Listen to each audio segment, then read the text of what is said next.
Friends welcome to my channel আমি তোমাদের চলে এসেছি একটি নতুন ব্লগ নিয়ে। বন্ধুরা সবাই ভালো আছে আর আমি ভালো আছি। আর এই দেখো এখন হচ্ছে সকালবেলা, আর দেখো আমার সকালবেলা তো ঘুম থেকে উঠে সমস্ত বাসি কাজ মোটামুটি কমপ্লিট করেছি, বাইরের কাজগুলো কমপ্লিট করেছি আর ঘরটাও ঝাড় দেওয়া হয়ে গেছে। এখন যাবে আছে কি আমার এক বান্ধবী চলে এসে ওর বাড়িতে, মানে ডাকতে এসে চাবি থাকে যে স্কুলে করানো হয় ব্যায়াম, সেই ব্যায়ামের চাবি থাকে পাশের বাড়িতে। তো এসে আমার শাশুড়ি মা গেছে ওকে নিয়ে, আর একে তারপরে আমি টেনে তুলেছি যে আমার মনে খেয়ালই ছিল না আজকে বৃহস্পতিবার ব্যায়াম রয়েছে, অনেকটা লেট হয়ে গেছে চলে এসছে বলে তারপর আমার মনে পড়েছে।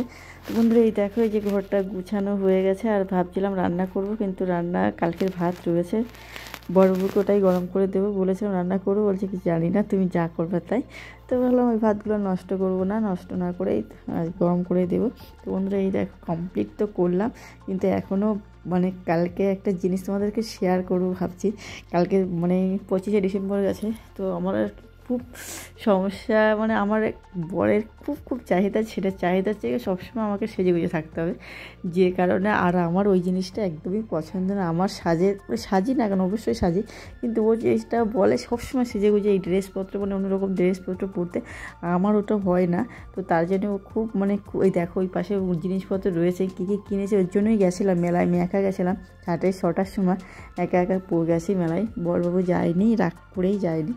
আমি রাগ করলে আমি আর কিছু করার নেই, মানে সবসময় আমি নাকি কাজের মাসিদের মতো থাকি, কাজের মাসির হেল্পারের মহিলারা যেরকম থাকে সেরকম থাকি, সেই জন্যই মানে। আর এই দেখো আমাদের বাড়িতে ছোট্ট অতিথি এসে, তো সকালবেলা আমার পুজো টুজো দেওয়া কমপ্লিট হয়ে গেছে। তো আমার ঘরে তো সব ট্যারিতে অনেক সাজানোর জিনিস থাকে, সেই ট্যারি রয়েছে, ও এসছে, তো এই জিনিসগুলোই নেবে। আর আমরা এমনি ভয়েস দেওয়া ছিল, তো এইটাও ছোটো বলে নেবে না, ওখানে বড় রয়েছে বড়টাই নেবে, মানে ওই বড়ো জিনিসটা পছন্দ। আর আমার মেয়ে ছোটো মেয়েটা কী করে বলো তো, একে নিয়ে মানে যখন এখন তো স্কুল ছুটি, ওদের বাড়ি একদম যাবে পাশে গিয়ে ওরে নিয়ে টুকটুক করে ঘুরে বেড়াবে। আর আমার এত ভয় করে যে কোলে থেকে পড়ে যায় কি না। তো এই দেখো ও খুব শান্ত, এবার খুশি হয়েছে যে এটা পেয়ে, এটা পেয়ে। আর আমার মেয়ে এটাকে নিয়ে, আর এই যে দেখো এখন খুব ভাইরাল এই জিনিসটা, মানে এই যে জুস, দেখি ফোন খুললে এই জিনিসটা দেখতে পাই। তো ভাবলো আমি একটু করে খাই, আমার ঘরে তো এইসব থাকে, যে তুমি স্যালাড করে খাই মাঝে মধ্যে, অনেক সময় নষ্ট হয়ে যায়, মানে আলিসামি করে করি না। তো এই জুসটা করছে, এই যে বিটরুট জুস, দেখি খুব নাকি ভাইরাল, খুব ভালো হয়, পেটের খুব শরীর। আর আমার কী বলতো শুনলে এত ঠান্ডা পড়েছে, এই জানি না সব শুনছে গিজার, আমাদের পর্বত তো ঠান্ডা জলে স্নান করছে, এখন গিজারের জলে বন্ধ করে দিয়েছে স্নান করা, কারণ ওই গিজারের জলের নাকি আমাদের সব শরীর খারাপ হচ্ছে।